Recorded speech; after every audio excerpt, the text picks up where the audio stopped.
बोलो बे। कौन? हम हैं हम का नहीं पहचाने हम का? हाँ ईशान भाई, तुम इस तरह अपनी पहचान बनाओगे ना तो कोई दो रपटा घींच कर मार कर चला जाएगा, कुछ कर भी नहीं पाओगे। सही बात है। खून पीने की आदत है हमका।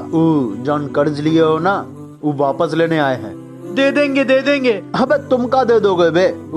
का है ना कि हम लेना जानते हैं, हम ले लेंगे। अच्छा पापा तुम तो चलो, टाटा बाय बाय। आज तो ईशान भाई कत्ते जेड वाला डोरमन के घूम रहे हो।